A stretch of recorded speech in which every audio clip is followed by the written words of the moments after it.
ऐसा ही लगता है कि भगवान स्वप्न है, जगत सत्य है। जबकि श्रद्धा विश्वास आ गया तो जगत हमारे लिए सपना है, भगवान हमारे लिए सत्य हो जाता है। सत हरि भजन जगत सब सपना। तीसरे श्लोक में वंदे बोधमयम नित्यम गुरु शंकर रूपिणो यमाश्रितो हि वक्रोपि चंद्रः सर्वत्र वंद्यते। जो साक्षात ज्ञान स्वरूप है,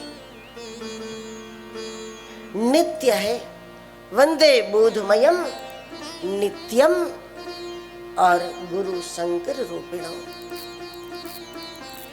भगवान शिव के साकार स्वरूप को शंकर कहा है। हमने शिव पुराण का भी दर्शन जितने मात्रा में किया, उससे भी यह साबित हुआ कि परमात्मा के निराकार स्वरूप को शिव कहते हैं। और वही शिव तत्व, वही परमात्मा जब कोई सदगुरु के रूप में मानव बनकर पृथ्वी पर पधारते हैं तो फिर उनको शिव न कह करके उनको शंकर कहते हैं। समान रूप से जीव मात्र का, पूरे विश्व का कल्याण करने के लिए जब दुनिया में अवतरित होता है तब उनको शिव न कह करके शंकर कहते हैं। जब वो निर्गुण निराकार हैं तो शिव है, और सदगुरु के रूप में अवतरित होते हैं तो शंकर है। गुरु शंकर रूपिणो यमाश्रितो हि वक्रोपि चंद्रः सर्वत्र वंद्यते।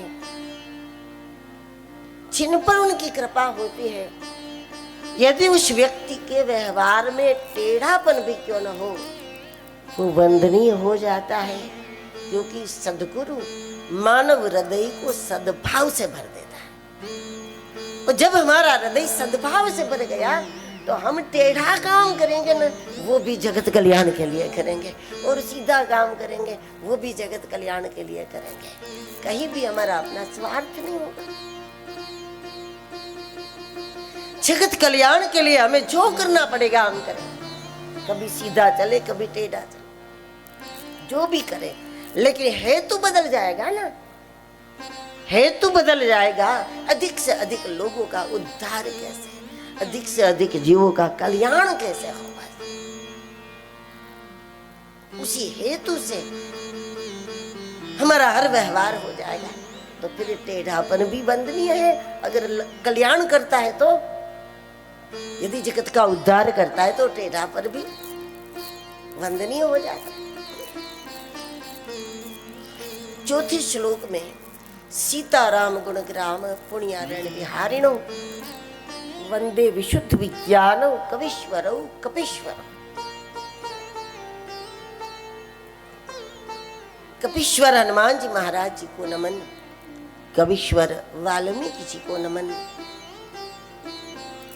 दोनों को कहा है, दोनों के लिए कहा है वंदे विशुद्ध विज्ञानो। विशुद्ध विज्ञान यानी भौतिक विज्ञानी नहीं है, ये दोनों आध्यात्मिक विज्ञान है। भौतिक विज्ञान के लिए भी आध्यात्मिक विज्ञान की कृपा चाहिए। आध्यात्मिक विज्ञान से जुड़ करके, अध्यात्म से जुड़ करके भौतिक विकास करे कोई, तो भौतिक विज्ञान भी कल्याण करेगा। और परमात्मा से विमुख होकर के भौतिक विकास करें तो वो भौतिक विकास विनाश करेगा। पांचवें श्लोक में श्री सीता जी को नमन करते हुए कहा, उद्भव स्थिति संहार कारिणीं क्लेश हारिणीं सर्वश्रेयस्करीं सीतां नतोहम राम वल्लभाम। जो जगत की उत्पत्ति स्थिति और लय करने वाली परम शक्ति है, ब्रह्मा में प्रवेश करके वो ही निर्माण करती है। भगवान विष्णु के भीतर जा करके वो ही पालन कराते हैं, और रुद्र के द्वारा वो ही विसर्जन कराते हैं।